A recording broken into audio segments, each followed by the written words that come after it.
우리는 성령 충만한 그리스도인의 언어 생활이라는 주제로 신앙성장 무브먼트를 진행하고 있습니다. 오늘은 마지막 날로 언어 생활을 다루려고 합니다. 말에는 힘이 있습니다. 왜냐하면 이 말을 들으시고 그 말대로 행하시는 하나님께서 계시기 때문입니다. 이처럼 말이 중요하기 때문에 성경은 만약에 말에 실수가 없는 사람이라면 그 사람은 온전한 사람이다 라고 말합니다. 야고보서 3장 2절 말씀을 같이 읽도록 하겠습니다. 시작. 우리가 다 실수가 많으니 만일 말에 실수가 없는 자라면 곧 온전한 사람이라 능히 온 몸도 굴레 씌우리라. 아멘. 자, 실수를 하면 안 되니까 말을 안 하면 되겠습니까? 그러면 안 되겠죠. 말을 안 하고 살 수는 없죠. 저는 말을 하지 말자라는 말씀을 드리는 것이 아니라 말은 중요하기 때문에 신중하게 하자라는 말을 하려고 하는 것입니다. 잠언 말씀에 따르면 우리는 우리의 입술의 열매를 먹고 살아간다라고 말하며 말은 우리를 죽이기도 하고 살리기도 한다라고 말합니다. 잠언 18장 21절 말씀을 같이 읽어보겠습니다. 시작.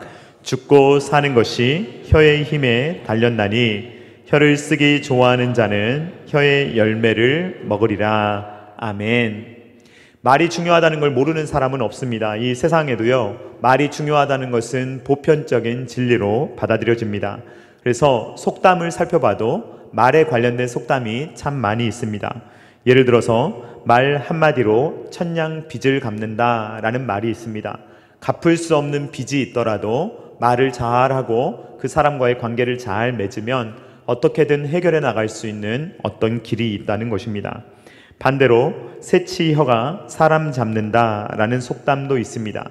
이 조그만 혓바닥 가지고, 이 짧은 혓바닥 가지고 사람을 죽일 수도 있다라는 말입니다. 그러므로 이 사람들은 다 말이 중요하다라고 생각하며 살아가는데, 특별히 그리스도인들, 저와 여러분들처럼 하나님을 믿는 사람들은 정말로 말을 조심해야 합니다.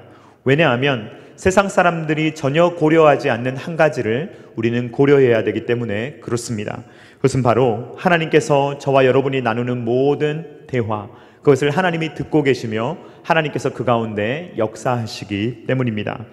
민수기 13장과 14장을 보면 그 유명한 가나안의 12정탐꾼 이야기가 등장하는 것을 우리는 보게 됩니다. 이스라엘 12지파에서 대표를 뽑습니다. 한 명씩 뽑아서 12명을 정탐꾼으로 보냅니다. 그런데 이들의 두 파로 나뉘게 됩니다. 10명과 2명, 다수와 소수, 이렇게 나뉘게 되는데요. 이 10명은 어떤 보고를 하느냐? 부정적인 보고, 그리고 신앙이 없는 보고, 하나님을 마치 믿지 않는 사람처럼 보고하는 모습을 보입니다. 반면에 여호수아와 갈렙 2명은 믿음, 하나님을 믿기 때문에 할 수 있는 보고, 그리고 긍정적인 보고를 하는 것을 발견하게 됩니다. 먼저 10명이 어떻게 이야기하는지 한번 살펴보겠습니다. 민수기 13장 32절로 33절 말씀을 같이 읽어보겠습니다. 시작. 이스라엘 자손 앞에서 그 정탐한 땅을 악평하여 이르되 우리가 두루 다니며 정탐한 땅은 그 거주민을 삼키는 땅이요 거기서 본 모든 백성은 신장이 장대한 자들이며 거기서 네피림 후손인 아낙 자손의 거인들을 보았나니 우리는 스스로 보기에도 메뚜기 같으니 그들이 보기에도 그와 같았을 것이니라. 아멘. 10명이 막 이야기를 하고 돌아다니기 시작하는 거예요. 우린 다 죽었다. 우리는 절대로 못 이긴다. 우리는 그 땅을 절대로 차지할 수 없다. 그 땅은 좋은 땅도 아닌데 왜 그 땅을 차지하라고 하느냐, 이러면서 부정적인 이야기를 막 쏟아놓습니다. 코로나19의 특징은 전염성에 있습니다. 굉장히 치명적이기보다는 사실 전염성이 강해서 우리에게 큰 어려움이 있었죠. 그런데 이 말이라는 것도 전염성이 있습니다. 좋은 말도 전염성이 있어요. 그런데 좋은 말은 전염성이 빠르지가 않습니다. 그런데 여러분들 경험해 보시면 알겠지만 나쁜 말은요 정말 빨라요. 얼마나 빠른지 나쁜 소문은요 퍼뜨리려고 하지 않아도 금세 퍼집니다. 모든 사람들이 알고 있게 됩니다. 단 10명이 와서 말을 하기 시작하는데 장정만 60만 명이 넘는 그 이스라엘 백성들 공동체가 갑자기 부정적인 생각에 휩싸이게 되는 것입니다. 그들은 갑자기 폭도가 되는 것입니다. 분명히 그들은 어떤 자들입니까? 하나님께서 살아계심을 경험한 자들입니다. 애굽에서 10가지의 재앙을 내려서 하나님께서 어떻게 큰 손으로 그들을 구원하셨는지를 보여주셨고, 그리고 홍해가 갈라지는 그 길을, 그 바닷길을 그들은 마른 땅으로 걸었던 자들입니다. 그런데 10명이 와서 부정적인 보고를 하니까 그들은 갑자기 그 부정적인 생각에 전염되고 그들도 입술을 열어서 부정적인 이야기를 하기 시작합니다. 반면에 여호수아와 갈렙, 이 두 사람은 이 부정적인 생각에 감염되지 않고 끝까지 믿음의 말을 하는 것을 우리는 보게 됩니다. 민수기 14장 8절로 9절 말씀 우리 한번 같이 읽어보도록 하겠습니다. 시작. 여호와께서 우리를 기뻐하시면 우리를 그 땅으로 인도하여 들이시고 그 땅을 우리에게 주시리라. 이는 과연 젖과 꿀이 흐르는 땅이니라. 다만 여호와를 거역하지는 말라. 또 그 땅 백성을 두려워하지 말라. 그들은 우리의 먹이라. 그들의 보호자는 그들에게서 떠났고 여호와는 우리와 함께 하시느니라. 그들을 두려워하지 말라 하나. 10명과 2명의 싸움이 시작되었습니다. 그런데 대부분의 사람들이 이미 부정적인 생각에 전염돼 버렸어요. 빠르게 전염돼 버렸어요. 그러니까 이들이 어떻게 하냐면 이들은 긍정적인 말을 하는, 믿음의 말을 하는 여호수아와 갈렙을 죽여버리려고 합니다. 그들의 입을 닫아야 되겠다. 그들을 완전히 없애야 되겠다라고 하는 것입니다. 그러니까 이 부정적인 생각이 훨씬 빠르고 강력하다라는 것을 우리는 알게 됩니다. 근데 여러분, 무서운 것이 있습니다. 무서운 것은 뭐냐면 그들의 말을 누가 들었느냐? 하나님이 들으셨다는 거예요. 10명이 하는 이야기도 하나님이 들으셨고 2명이 하는 이야기도 하나님이 들으셨다는 것입니다. 그리고 하나님께서 무엇이라고 말씀하십니까? 내 귀에 들린 대로 내가 행하겠다라고 말씀하십니다. 민수기 14장 28절 말씀 우리 한번 같이 읽어보도록 하겠습니다. 시작. 그들에게 이르기를 여호와의 말씀에 내 삶을 두고 맹세하노라. 너희 말이 내 귀에 들린 대로 내가 너희에게 행하리니. 아멘. 여러분, 언어 생활이 중요한 이유가 여기에 있습니다. 내가 말을 할 때 내가 듣습니다. 내가 말을 할 때 다른 사람들이 듣습니다. 내가 말을 할 때 하나님이 들으십니다. 그렇기 때문에 말이 중요한 것입니다. 낱말은 새가 듣고 반말은 쥐가 듣는다라는 속담이 있습니다. 서양에도 비슷한 말이 있는데 벽에도 귀가 있다라는 속담이 있습니다. 아무리 우리가 은밀하게 이야기를 한다고 할지라도, 우리가 은밀한 생각을 가지고 은밀한 말을 너만 알고 있어 라고 말하면서 말을 한다 하더라도 우리는 하나님께서 모든 것을 듣고 계신다라는 것을 기억해야 된다 하는 것입니다. 그러므로 우리는 말을 토해낼 때 내 앞에 하나님을 늘 모셔야 합니다. 하나님을 모셔놓고 어디에서나 할 수 있는 이야기를 입 밖에 끄집어서 말을 해야지 아무런 말이나 하면서 살아서는 안 된다 하는 것입니다. 우리는 하나님을 의식해야 하고 주변의 사람들을 의식해야 합니다. 왜냐하면 내가 하는 말을 하나님이 듣고 계시고 주변에서 듣고 있기 때문입니다. 우리가 무심코 뱉은 말을 배우자가 듣고 있습니다. 여러분들이 무심코 하는 말을 자녀들이 다 듣고 있는 것입니다. 우리는 시편의 기자처럼 주님, 입술에 파수꾼을 세워주시옵소서라고 기도해야 합니다.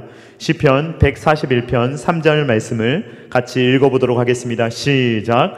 여호와여, 내 입에 파수꾼을 세우시고 내 입술의 문을 지키소서. 아멘. 말은 분노를 선동하기도 하는 거예요. 그러나 말은요, 분노를 잠재울 수도 있는 것입니다. 잠언 15장 1절 말씀 같이 읽어보도록 하겠습니다. 시작. 유순한 대답은 분노를 쉬게 하여도 과격한 말은 노를 격동하느니라. 우리가 어떤 말을 하느냐에 따라서 지금 분이 나 있는 상대를 우리는 더 분나게 할 수도 있고요, 혹은 그 사람이 분노를 그치게 할 수도 있는 것이 우리의 입술의 권세에 달려있다 하는 것입니다. 말은 마음의 생명이 되기도 하고요, 마음을 상하게 할 수도 있다는 것입니다.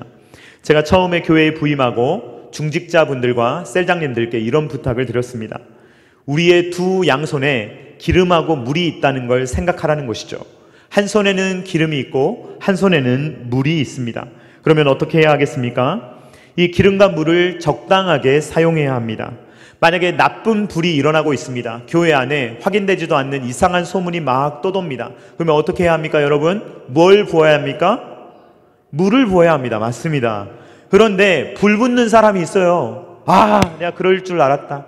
내가 옛날부터 그런 생각 갖고 있었는데 역시나 그 사람이 좀 구린 데가 있었어. 이러면서 옆에서 박수 쳐주고 옆에서 그 말을 뻗뜨리고, 야, 들었어? 이런 식으로 말을 전하는 사람, 나쁜 일에 기름 붓는 나쁜 사람입니다. 그렇게 해서는 안 되는 것입니다.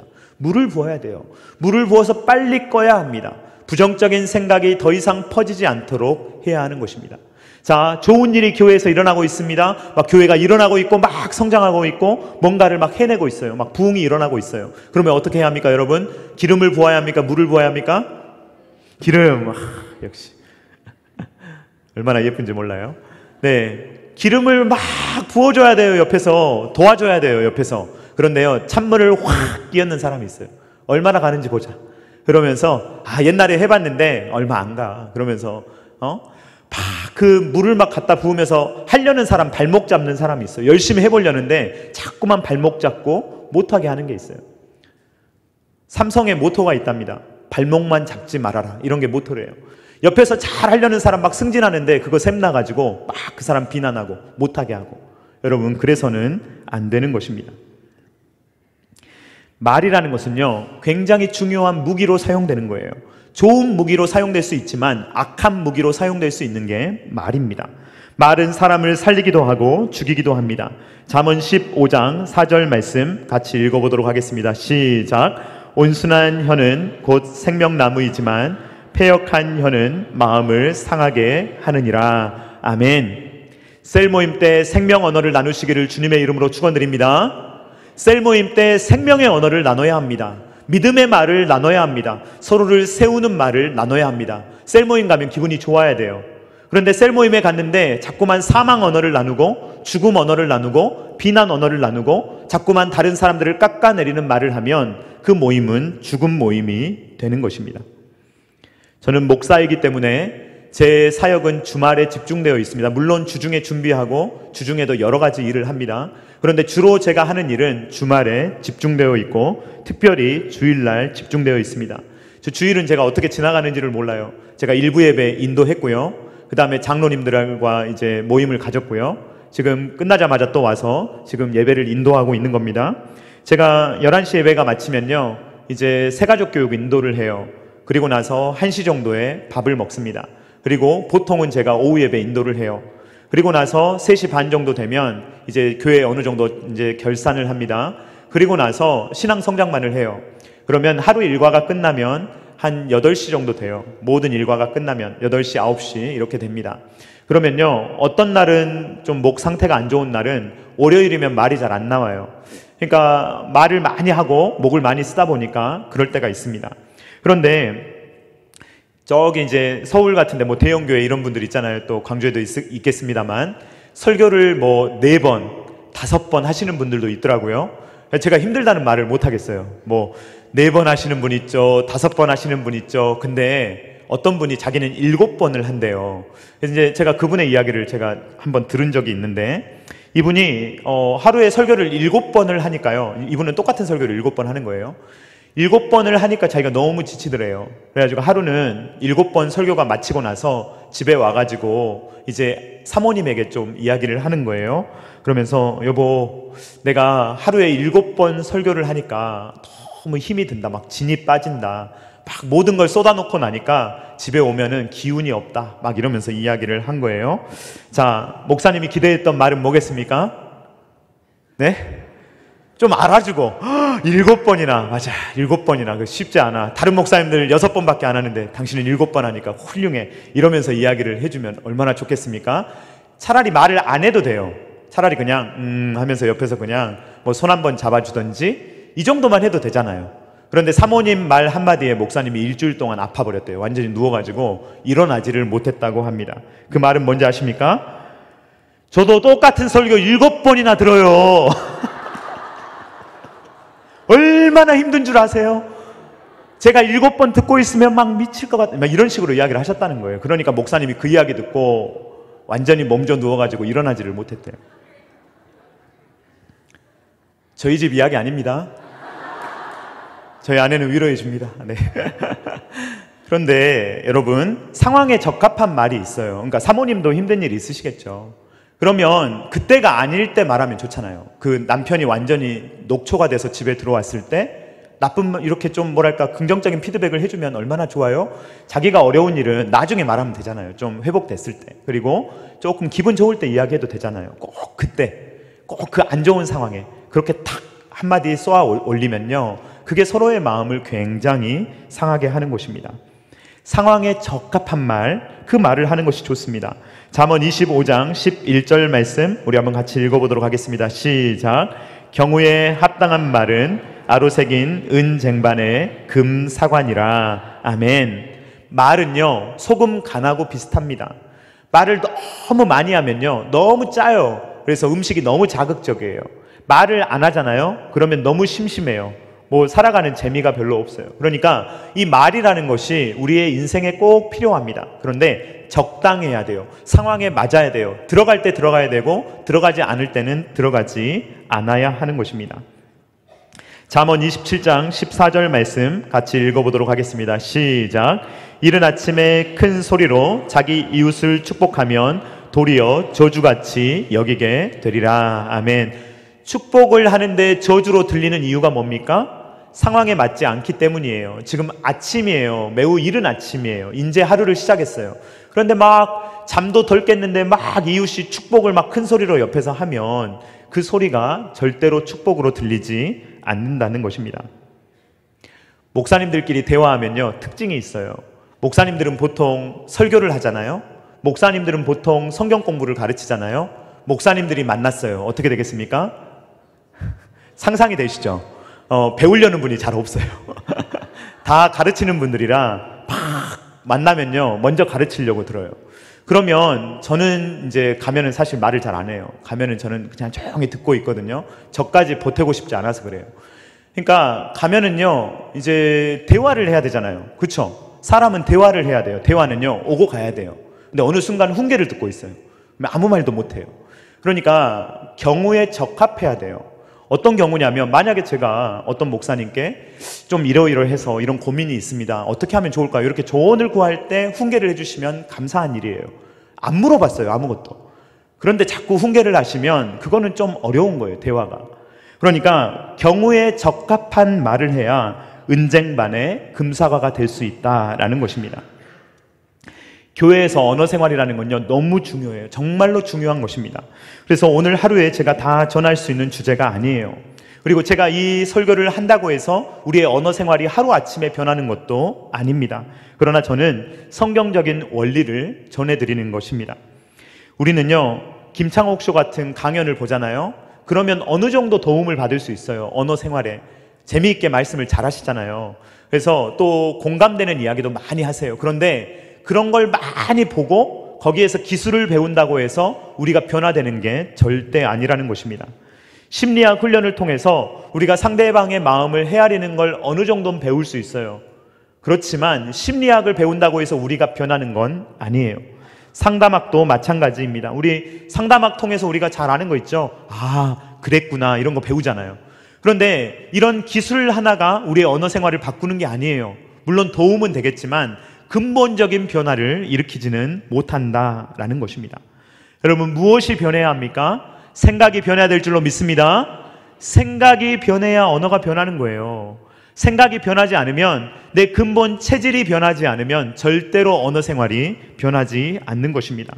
예수님은 뭐라고 말씀하시냐면, 사람이 가지고 있는 그 마음이 겉으로 표현된다는 거예요. 말로. 내가 가지고 있는 것이 나온다는 거예요. 내가 가지고 있지 않는 게 나오는 게 아니에요. 나에게 입술로 무엇인가 나왔다는 것은 내 마음에 평소에 그 생각을 내가 가지고 생각하고 품고 다녔다라는 말이에요. 마태복음 12장 34절 35절 말씀 우리 한번 같이 읽어보도록 하겠습니다. 시작. 독사의 자식들아, 너희는 악하니 어떻게 선한 말을 할 수 있느냐? 이는 마음에 가득한 것을 입으로 말함이라. 선한 사람은 그 쌓은 선에서 선한 것을 내고 악한 사람은 그 쌓은 악에서 악한 것을 내느니라. 아멘. 예수님의 말씀이에요. 마음에 가득한 것이 말로 나오게 되어 있대요. 그러니까 선한 사람이니까 선한 말을 하는 거고 악한 사람이니까 악한 말을 한다는 말입니다. 그러니까 이 말은 무엇이냐면 우리의 존재가 바뀌어야 된다는 거예요. 정체성이 바뀌어야 된다는 거예요. 그냥 말투 하나 고치는 걸로 되는 게 아니라는 거예요. 그러니까 성경은요, 행위를 말합니다. 언어를 바꾸라고 말을 해요. 근데 그 정도 단순하게 윤리적인 이야기를 성경이 하려고 하는 것이 아닙니다. 그냥 겉에 있는 어떤 행동 하나 바꾸라고 말하는 게 아니에요.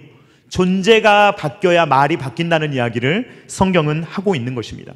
말을 바꾸기 위해서는 존재가 바뀌어야 돼요. 생각이 바뀌어야 돼요. 정체성이 바뀌어야 돼요. 그래야만 우리의 언어가 바뀐다는 거예요.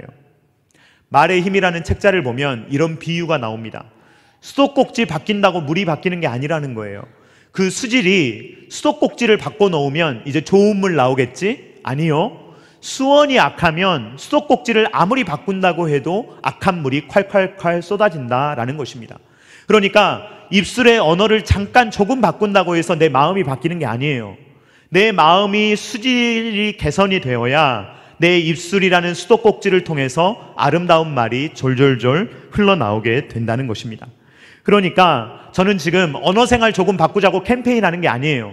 그냥 말 조금 곱게 하자는 이야기를 하는 것이 아닙니다. 우리가 달라지려면 마음과 생각이 바뀌어야 되는데 그러려면 예수님을 먼저 만나야 되는 줄로 믿습니다. 예수님을 만나야 하고 성령 충만해야 돼요. 성령 세례를 받고 성령 충만해야 돼요. 그래야만 언어가 바뀐다 하는 것입니다. 그러니까 제가 이제까지 언어 생활이라는 걸 말하기 위해서 계속 성령 이야기를 한 거예요. 성령 충만해야만 언어가 바뀌기 때문에 그렇습니다. 사랑과 희락과 화평과 오래 참음과 자비와 양성과 충성, 온유, 절제, 이것이 열매 맺는 것이 뭘로 보입니까 여러분? 행동으로 나오겠지만 주로 말로 나와요. 이 사람이 얼마나 사랑이 많은 사람인가 말로 나옵니다. 이 사람이 얼마나 오래 참는 사람인가 말로 나오는 거예요. 얼마나 온유한 사람인가 말로 나오는 것입니다. 그러니까 말은 함부로 하면서 내 마음은 그렇지 않아, 이거 아니라니까요. 아니에요. 말로 100% 알 수는 없어요. 왜냐하면 외식할 수 있잖아요.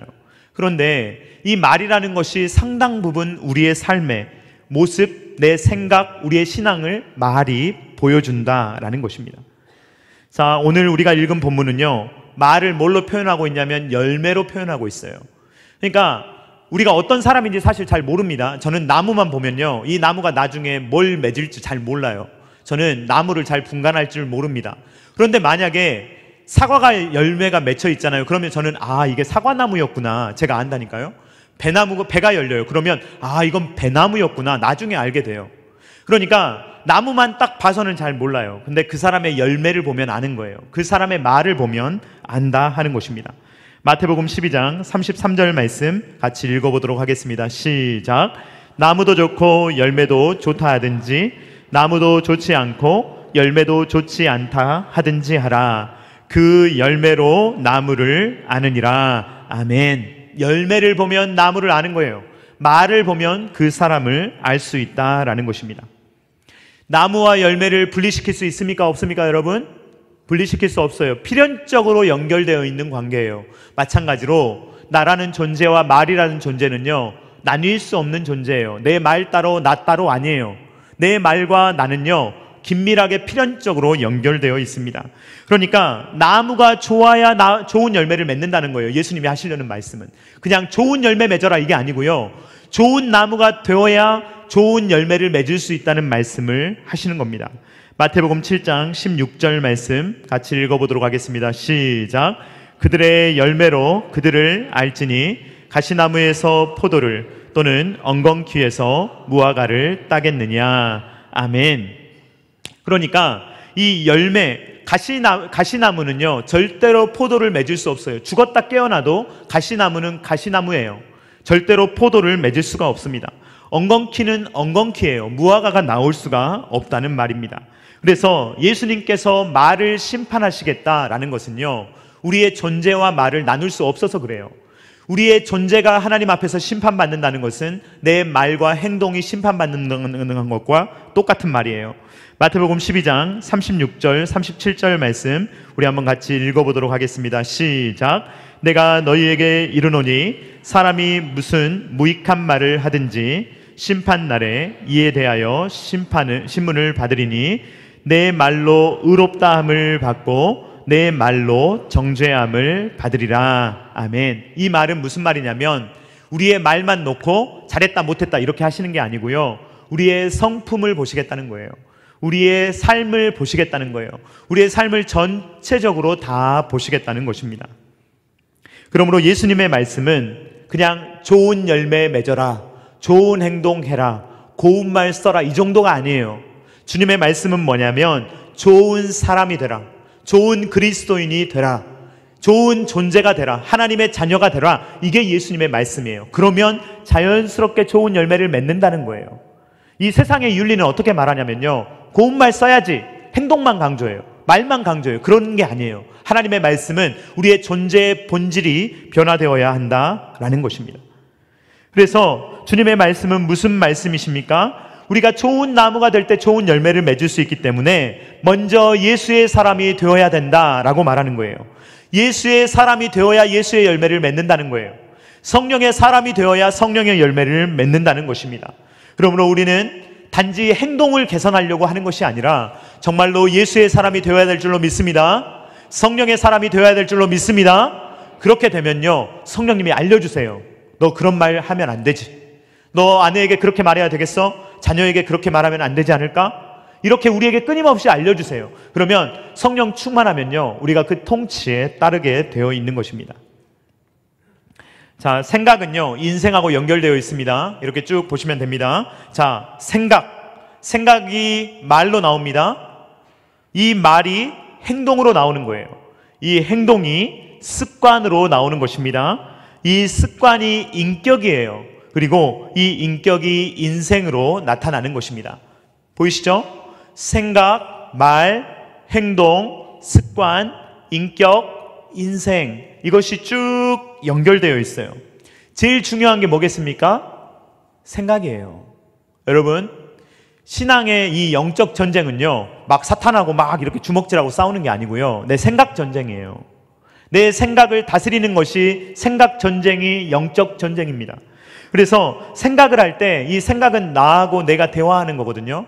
그래서 내가 나하고 막 대화를 하고 하나님께 기도하고 다른 사람들하고 대화를 이어갈 때 이 생각을 내가 바로 잡아야만 이 생각이 올바른 말로 나오는 것입니다. 자, 매사에 부정적인 생각을 하는 사람이 있습니다. 이 사람은요, 자기 자신과도 늘 부정적인 대화를 나눠요. 난 안 되겠지?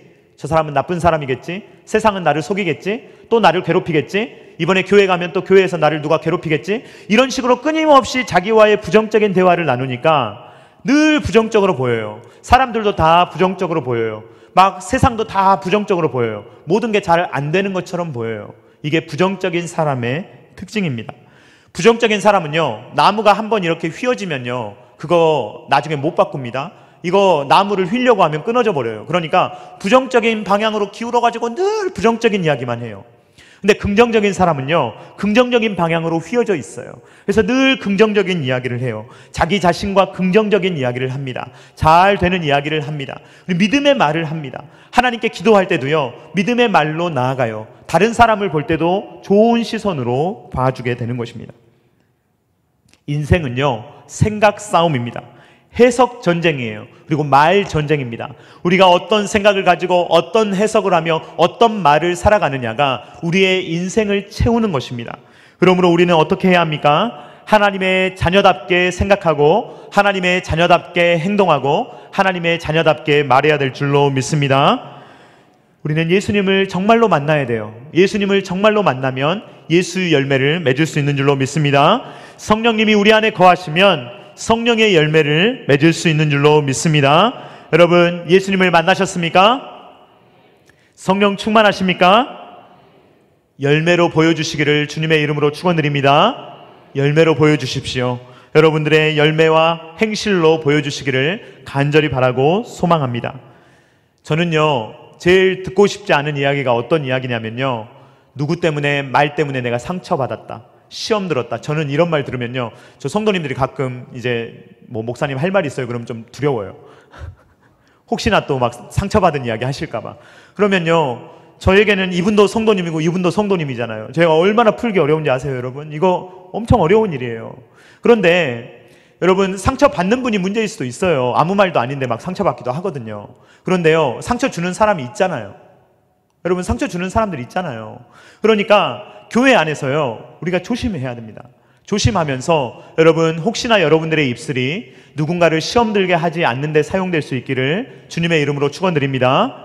아이 뭐 그런 말도 할 수 있지, 뭐 그런 말도 못하고 사나, 그냥 세상살이가 그렇지 뭐, 에이 그냥 대충 받아들이지 뭘 그렇게 예민하게, 이렇게 하지 마시고요, 한 사람 한 사람을 정말 유리그릇 대하듯이 조심스럽게 다루시고, 그 사람에게 말을 할 때는요, 정말 그 사람의 마음을 무너뜨리지 않도록 정말 조심해야 되는 것입니다. 사랑하는 성도님들, 혹시 제 말 때문에 상처받으셨다면 용서해 주시기를 주님의 이름으로 축원드립니다. 저도 조심할게요. 그런데요, 다 같이 조심해야 돼요. 다 같이 조심해서, 말 때문에 한 사람이 죽어버리면 안 되잖아요.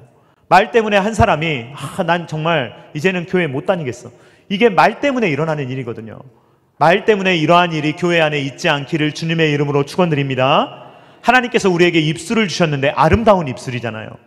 다른 사람을 깎아내리거나 죽이거나 폄하하거나 모함하는 데 쓰이지 않고, 우리의 이 사랑스러운 입술이 다른 사람을 세우고 살리고 다른 사람들을 정말로 아름답게 이끌어주는 데 쓰임받을 수 있기를 주님의 이름으로 축원드립니다. 그래서 우리의 입술이 우리의 존재로부터 아름다운 열매를 맺으며 살아갈 수 있는 저와 사랑하는 성도님들 다 되실 수 있기를 주님의 이름으로 축원드립니다. 다 같이 찬양하도록 하겠습니다. 이런 교회 되게 하소서. 우리 같이 찬양하도록 하겠습니다.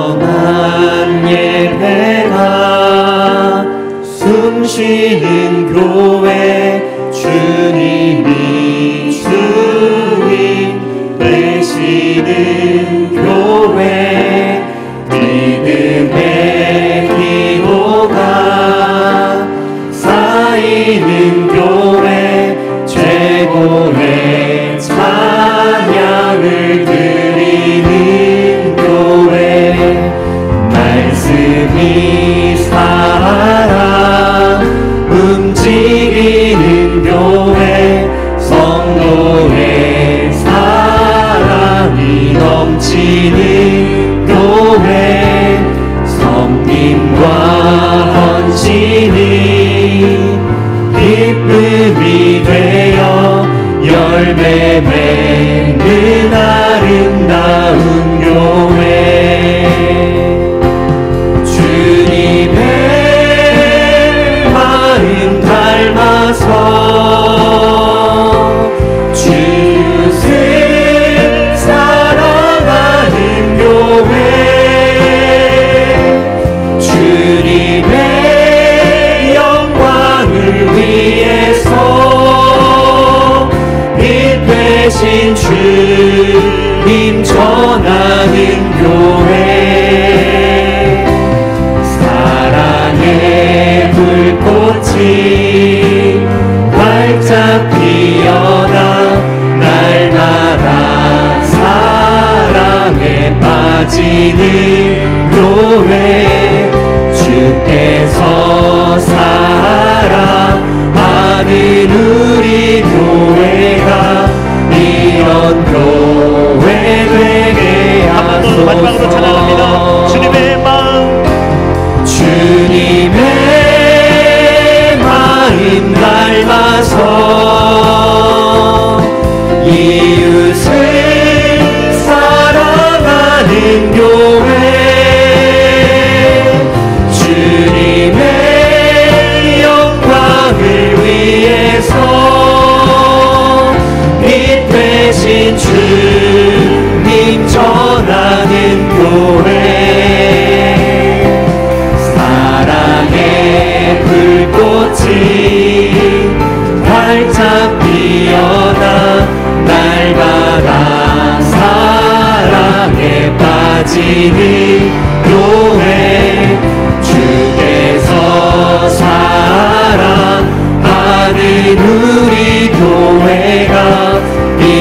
이런 교회 되게 하소서. 이 시간에 우리 잠깐 같이 기도하기를 원합니다. 이 시간에 기도할 때 주님, 제가 먼저 예수나무 되게 하여 주시옵소서. 제가 먼저 성령나무 되게 하여 주시옵소서. 그래서 입술을 열 때마다 예수 열매, 성령 열매 맺으며 살아갈 수 있도록 도와주셔서 혹여나 나의 입술이 다른 사람을 깎아내리거나 한 영혼을 상처받게 하거나 한 영혼을 아프게 하는 일에 사용되지 않고 우리의 입술이 한 영혼을 살리고 세우며 정말로 낭망하던 영혼이 나의 입술을 통하여 정말로 살아날 수 있는 그런 귀한 입술, 생명 사역하는 입술로 사용하여 달라고, 나의 입술을 통하여 가정이 살게 하시고 배우자가 살게 하시고 자녀들이 살게 하시고 셀이 살게 하시고 성교회가 살게 하시고 나의 입술을 통하여 또 교회의 입술을 통하여 이 세상이 아름다워지는 일에 우리를 사용해 달라고 다같이 주여 한번 외치고 기도하겠습니다. 주여, 주께서 사랑하는 우리 교회가 이런 교회 되게 하소서. 주님의 마음 닮아서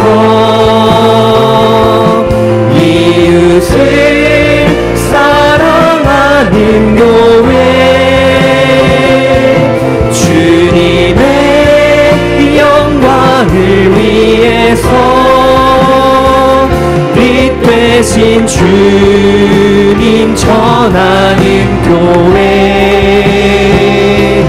사랑의 불꽃이 활짝 피어나 날마다 사랑에 빠지는 교회, 주께서 사랑하는 우리 교회가 이런 교회 되게 하소서. 주님의 마음 닮아서